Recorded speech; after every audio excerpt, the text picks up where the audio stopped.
अस्सलामुअलैकुम, कैसे हैं आप सब? उम्मीद है कि आप सब अपने घरों में खैर व आफ़ियत से होंगे। आज मैं बनाने जा रही हूँ एक कॉन्टिनेंटल डिश जिसको हलीम या दलीम भी कहा जाता है। और मेरे ख़्याल में हलीम सब बहुत शौक़ से खाते हैं, स्पेशली बीफ हलीम। पाकिस्तान में तो हलीम को बहुत शौक़ से खाया जाता है, बल्कि पाकिस्तान में त्योहारों पे भी हलीम बहुत शौक़ से बनाई जाती है। हलीम बीफ के अलावा चिकन में भी बनाई जाती है और वो भी बहुत मज़े की बनती है। लेकिन अरबिक ममालिक में हलीम की तरह ही हलीसा बनाया जाता है। हलीम में गोश्त के अलावा दालें, गंदम, जौ को मिला के बनाया जाता है। और पाकिस्तान, इंडिया और बांग्लादेश में हलीम बनाई जाती है जिसे दलीम भी कहा जाता है। अच्छा, मज़े की बात मैं आपसे शेयर करूं कि हलीम ऐसी चीज़ है कि आप इसको नाश्ते में भी खाना पसंद करते हैं, आपने इसको ब्रंचेस में भी देखा होगा, लंच में भी आप इसको सर्व कर सकते हैं, आप इसको हाई टीज़ में भी आप इसको सर्व कर सकते हैं और आप इसको डिनर में भी सर्व कर सकते हैं। तो फिर ये रेसिपी तो मेन्यू में मौजूद होनी चाहिए हमारे घर के, जिसको हम हर टाइम पे मेहमानों के लिए सर्व कर सकते हैं। तो चलें बढ़ते हैं रेसिपी की तरफ। बिस्मिल्लाहिर्रहमानिर्रहीम। हलीम बनाने के लिए हमने सबसे पहले दालों और गंदम को भिगोना है। मैंने गंदम की जगह गंदम के दलिए का इस्तेमाल किया है, तक 500 ग्राम। और 500 ग्राम को अगर आप कप के हिसाब से देखें तो मैंने गंदम का दलिया लिया है 2 कप। गंदम के बाद मैंने लिया है 2 कप जौ, और जौ का भी मैंने दलिया ही इस्तेमाल किया है। अगर आप गंदम के दलिए की जगह और जौ के दलिए की जगह साबुत गंदम और साबुत जौ का इस्तेमाल करते हैं तो उसमें टाइम ज़्यादा लगेगा और आपको मेहनत भी ज़्यादा करनी होगी। यानी कि 1 कप मैंने चने की दाल ली है। चने की दाल के बाद हमने इसमें 250 ग्राम माश की दाल ली है। इन तमाम दालों को और गंदम और जौ को हमने पूरी रात के लिए भिगो देना है।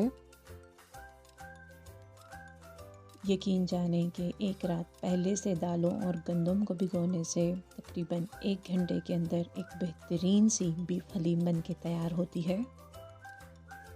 अगर आपको एक बेहतरीन से रेशेदार हलीम बनानी है तो इन 4 इंग्रेडिएंट्स के अलावा किसी किस्म के चावलों का या इनके अलावा दालों का इस्तेमाल नहीं किया जाता। एक बार फिर मैं आपको बता दूं कि मैंने बीफ हलीम बनाने के लिए 2 कप लिया है गंदम का दलिया, 2 कप मैंने लिया है जौ का दलिया, 1 कप मैंने ली है चने की दाल और 1 कप मैंने ली है माश की दाल। माश की दाल से ही हलीम में लेस पैदा होगी।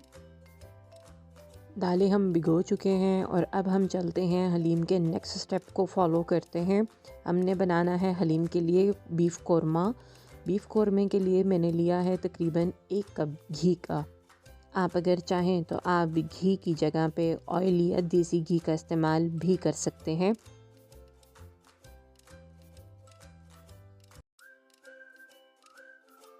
जैसे ही घी मेल्ट होता है तो मैंने इसमें लहसुन शामिल कर देना है, और लहसुन मैंने लिए हैं तकरीबन 20 से 25 जवे लहसुन के।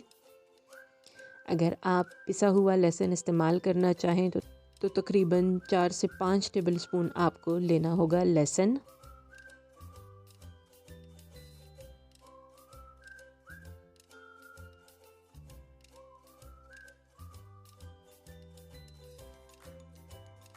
लहसुन से जैसे ही अरोमा आना शुरू हो जाएगा तो मैंने इसमें शामिल कर देना है बीफ, और बीफ मैंने लिया है तकरीबन 3 किलो।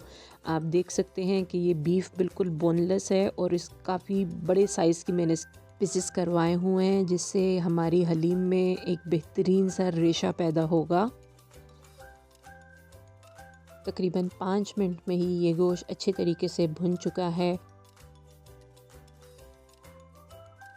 मैंने जब बीफ हलीम बनानी होती है तो मैं एक दिन पहले से ही या तो बीफ कौरमा बना लेती हूँ या मैं पहले से ही दालों को गला लेती हूँ, उससे टाइम की बहुत बचत हो जाती है और तकरीबन 1 से 1.5 घंटे में ही हमारी बेहतरीन सी हलीम बनके तैयार हो जाती है।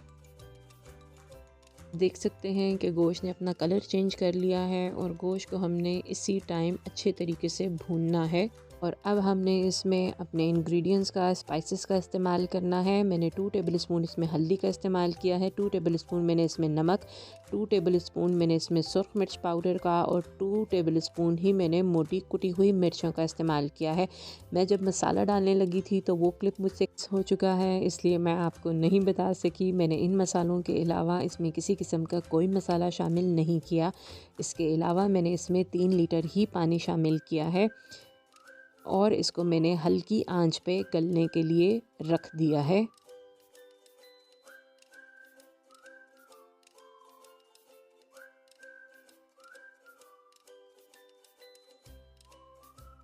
तकरीबन 2 घंटे हल्की आंच पे गोश्त को पकने के बाद आप देख सकते हैं कि ये गोश्त बिल्कुल गल चुका है। ये गोश्त बहुत आसानी से खुल रहा है और हमें बेहतरीन सी हलीम के लिए इसी तरह का गोश्त चाहिए था, गला हुआ।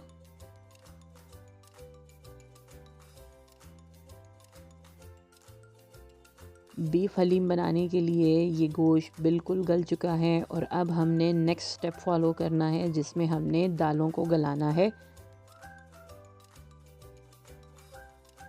जौ और गंदम को गलाने के लिए मैंने तकरीबन 3 लीटर पानी लिया है और इस पानी को मैंने पहले से बॉयल कर लिया है।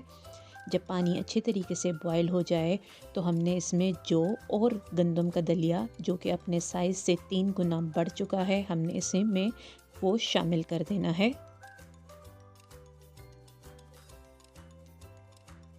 पानी में जौ का दलिया और गंदम का दलिया शामिल करने के बाद मैंने इसमें 1 टेबलस्पून नमक शामिल कर दिया है और इसको मैंने तकरीबन 5 से 10 मिनट के लिए हल्की आंच पे छोड़ दिया है।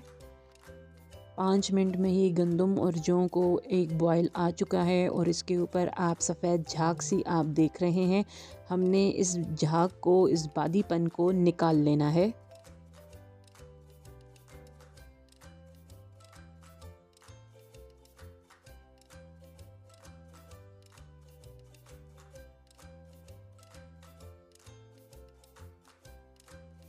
तकरीबन 30 मिनट में ही हमारे गंदम और जौ गल चुका है और ये बिल्कुल रेडी है। अब हमने इसको साइड पे लगा देना है और अगला स्टेप फॉलो करना है, जिसमें हमने 2 दालों को भिगोना है, जिसमें माश की दाल, जो कि अपना साइज़ डबल कर चुकी है, और इसके साथ चने की दाल। इन दोनों दालों को हमने इकट्ठा ही बॉईल करना है। इसको भी मैंने तकरीबन 1.5 लीटर पानी लिया है और पानी को मैंने पहले से गर्म कर दिया है। इन दोनों दालों में मैंने 1 टेबलस्पून नमक का इस्तेमाल भी किया है। नमक शामिल करने के बाद आंच को आपने हल्का कर देना है और तकरीबन हमने इसको 15 से 20 मिनट के लिए पकने छोड़ देना है, जब तक इसको 2 से 3 बॉयल नहीं आ जाते।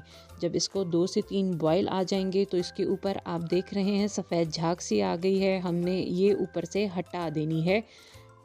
ये इन दालों का बादीपन है जिसको हमने निकाल लेना है। तकरीबन आधे घंटे में ही ये दोनों दालें अच्छे तरीके से गल चुकी हैं। अगर आपके पास हैंड बीटर मौजूद है तो आप इसी में ही हैंड बीटर का इस्तेमाल कर सकते हैं, और अगर हैंड बीटर नहीं है तो आप इन्हीं दालों को ठंडा होने के बाद किसी भी ग्राइंडर में डाल के बारीक पीस लें।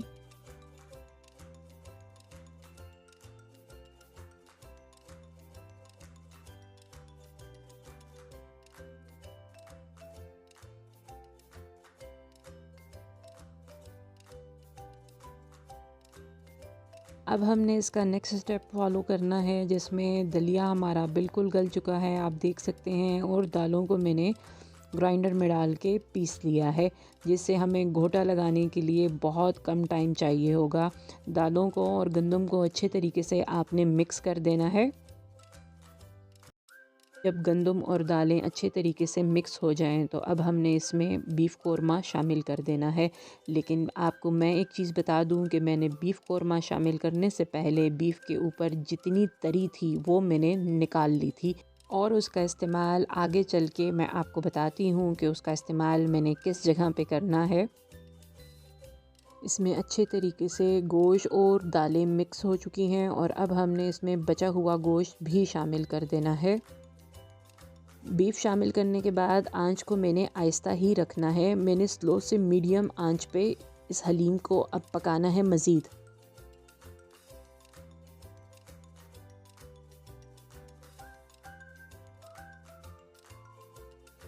तकरीबन 10 मिनट अच्छे तरीके से मिक्स करने के बाद आप देख सकते हैं कि हलीम का कलर बिल्कुल चेंज हो चुका है और अब ये मज़ीद पकने के लिए तैयार है।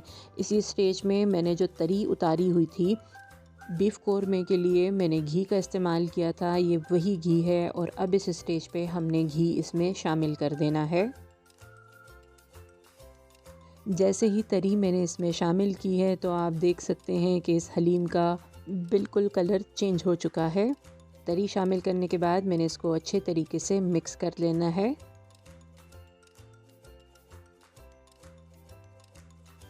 इंग्रेडिएंट्स का इस्तेमाल मैंने बहुत कम किया है, इसलिए सबसे आखिर में मैंने इसमें एक पैकेट हलीम मिक्स का इसमें शामिल कर देना है। आप चाहें तो आप किसी ब्रांड का भी इसमें हलीम मसाला शामिल कर सकते हैं।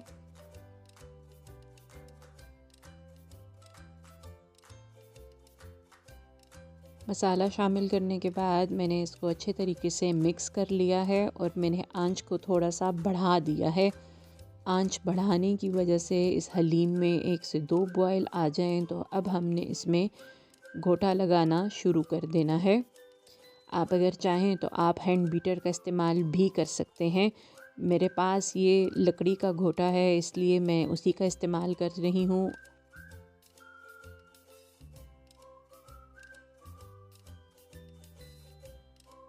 इसी से ही हलीम मज़ेदार रेशे वाली बन के तैयार होगी। घोटा लगाने से ही इसमें रेशे पैदा होते हैं और यही गेम चेंजर है।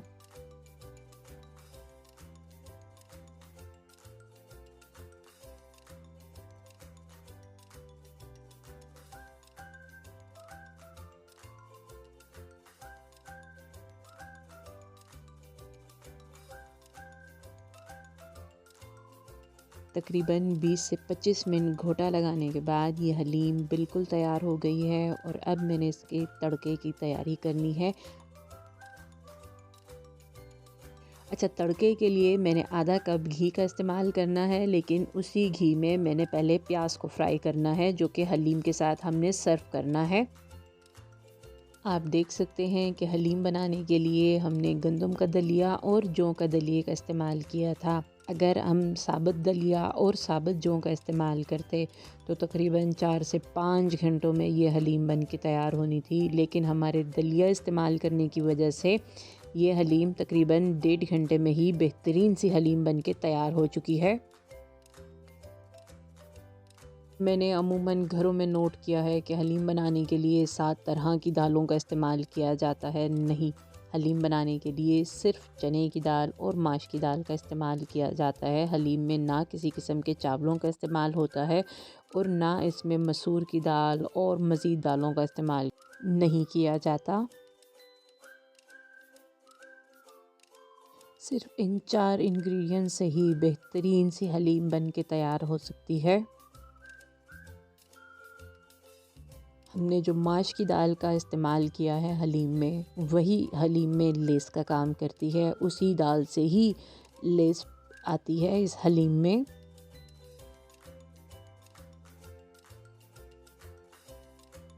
मैं जब हलीम बनाने लगती हूँ तो मैं एक दिन पहले से या बीफ गला के रखती हूँ या मैं एक दिन पहले ही दालों को गला के रखती हूँ। उससे मज़ीद टाइम कम लगता है और हमारी बेहतरीन सी हलीम बन के तैयार होती है। अच्छा, बहुत सारी जगहों पे हलीम को चावलों के साथ भी सर्व किया जाता है। कहीं घरों में तो हलीम को सिर्फ चम्मच के साथ खाया जाता है और कुछ लोग इसको नान के साथ सर्व करते हैं। मैं आज सर्व कर रही हूँ हलीम को नान के साथ। अच्छा, घोटा हमारा लग चुका है, हलीम हमारी बिल्कुल तैयार हो चुकी है। इसके साथ ही प्याज भी हमारा ब्राउन हो चुका है जो कि हलीम के साथ हमने सर्व करना था।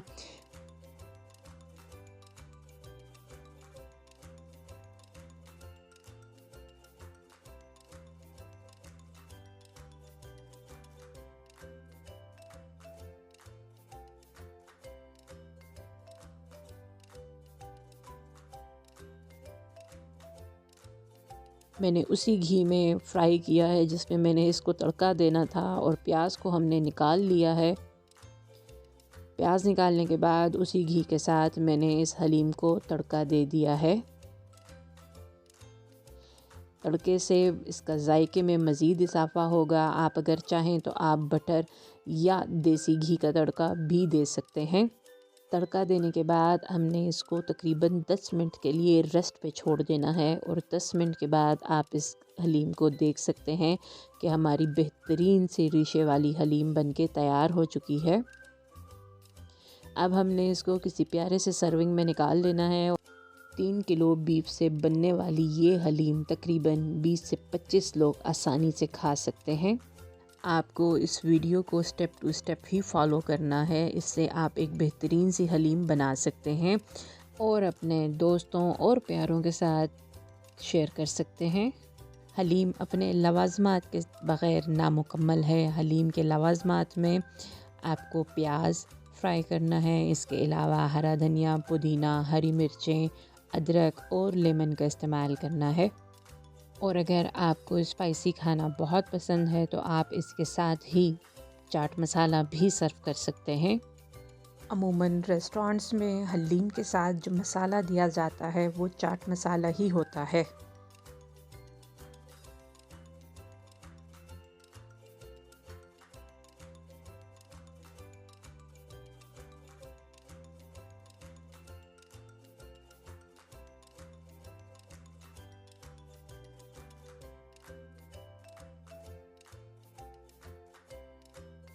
मुझे उम्मीद है कि आपको आज की रेसिपी ज़रूर अच्छी लगेगी और आप ये रेसिपी ज़रूर ट्राई करेंगे। आप जब ये रेसिपी ट्राई करें तो प्लीज़ कमेंट्स के ज़रिए अपनी राय का ज़रूर इज़हार करें। आप जब कमेंट्स के ज़रिए अपनी राय का इज़हार करते हैं तो मैं इससे मोटिवेट होती हूँ, और मैं इसकी वजह से आपसे ज़्यादा रेसिपी शेयर करूँगी। अपने दोस्तों और प्यारों के साथ शेयर करें। मेरे चैनल को सब्सक्राइब कर दें, बेल आइकन को प्रेस कर दें। बेल आइकन को प्रेस करने से मेरी जब भी नई वीडियो आएगी तो सबसे पहले आपके पास नोटिफिकेशन आएगा। अपने दोस्तों और प्यारों के साथ शेयर करें। मुझे अपनी दुआओं में याद रखें। मिलते हैं एक नई रेसिपी के साथ। शुक्रिया। अल्लाह हाफ़िज़।